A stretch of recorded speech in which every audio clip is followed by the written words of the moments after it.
शिव महापुराण की कथा कहती है, भगवान देवादिदेव महादेव का चरित्र कहता है, उमा महेश का चरित्र कहता है, उमा महेश की पवित्र कथा वर्णन करती है। उमा महेश का पवित्र चरित्र कह रहा है, उमा महेश शिव महापुराण वर्णन कर रही है।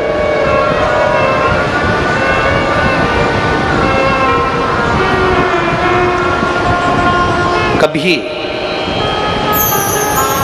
आपको लगे कि मेरे जीवन में बहुत संघर्ष का समय चल रहा है, बहुत तकलीफ का समय चल रहा है, बहुत कष्ट का समय चल रहा है, बहुत दुख का समय चल रहा है, बहुत कष्ट का समय चल रहा है, बहुत तकलीफ का समय चल रहा है, बहुत कष्ट का समय चल रहा है। जब आपको लगे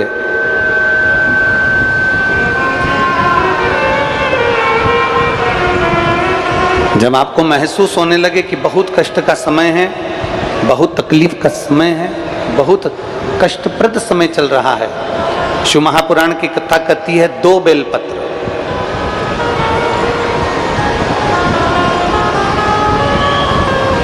2 पुष्प, एक बेलपत्र पर श्वेत पुष्प और एक बेलपत्र पर लाल पुष्प। जिस समय दुख की घड़ी चल रही हो, तकलीफ की घड़ी चल रही हो, कष्ट की घड़ी चल रही हो, बहुत तकलीफ हो जीवन में चल रही हो,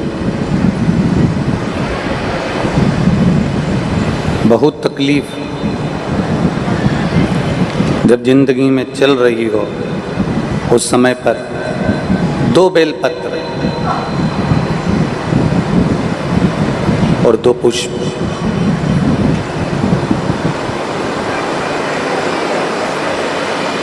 दो बेलपत्र और 2 पुष्प, एक पुष्प लाल लेना है, एक पुष्प लाल लेना है और एक पुष्प श्वेत लेना है।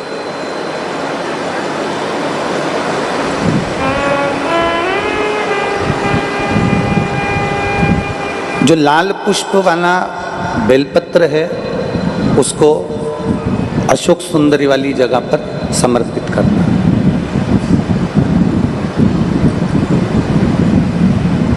और श्वेत पुष्प वाला जो बेलपत्र है, सफेद पुष्प वाला जो बेलपत्र है, उसको भगवान शंकर का जो शिवलिंग है, भगवान शिव का जो शिवलिंग है उस पर समर्पित करना।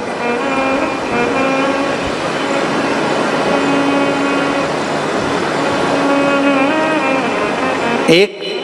जो लाल बेलपत्र, लाल पुष्प का जो बेलपत्र है, लाल पुष्प वाला जो बेलपत्र है, लाल पुष्प का जो बेलपत्र है वो बेलपत्र अशोक सुंदरी वाली जगह पर, और श्वेत पुष्प का जो बेलपत्र है वो सफेद पुष्प वाला बेलपत्र भगवान शंकर के शिवलिंग पर समर्पित करो।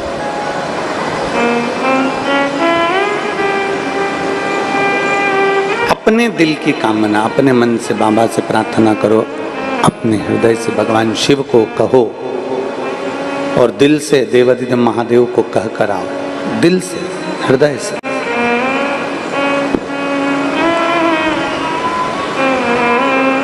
जब दिल से बाबा देवादिदेव महादेव से कहोगे,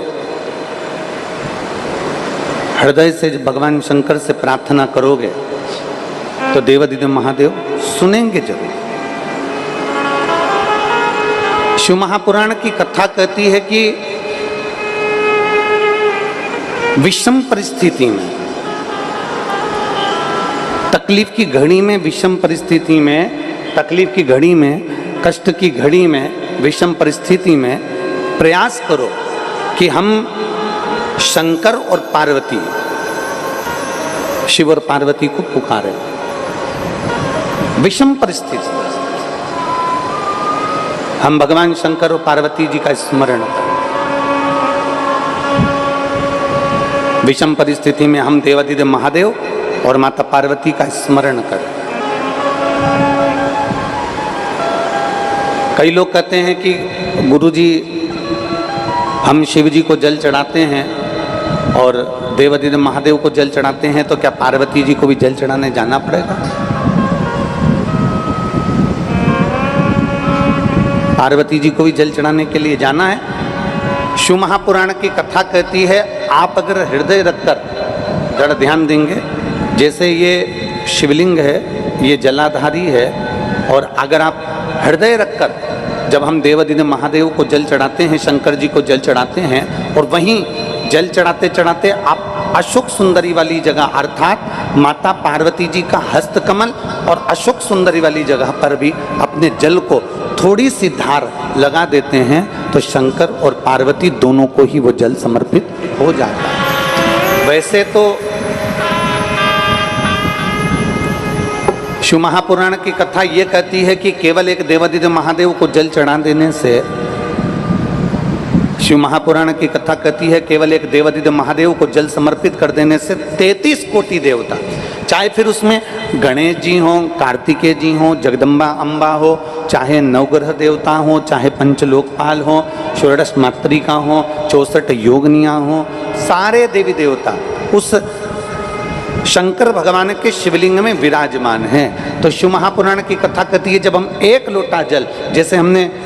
दूसरे दिन की कथा में एक बात कही थी कि अपने पितृदेव, अपने कुल देव, अपने ग्राम देव, अपने स्थान देव, अपने नगर देव, किसी भी देवता का अगर हम स्मरण कर रहे हैं और हमको नहीं मालूम कि हमारा कुल देवता कौन है, हमें नहीं मालूम हमारी कुल देवी कौन है, हमें नहीं मालूम हमारे पितृ कौन है, हमें नहीं मालूम कि हमारे स्थान देवता कौन से हैं, हमें नहीं मालूम कि हमारे खेड़े के देवता कौन से हैं, तो शिव महापुराण की कथा कहती है एक लोटा जल जब हम देवादिदेव महादेव को समर्पित करते हैं तो सारे देवताओं को वो जल प्राप्त हो जाता है और सारे देवता मिलकर हमारा कल्याण कर देते हैं।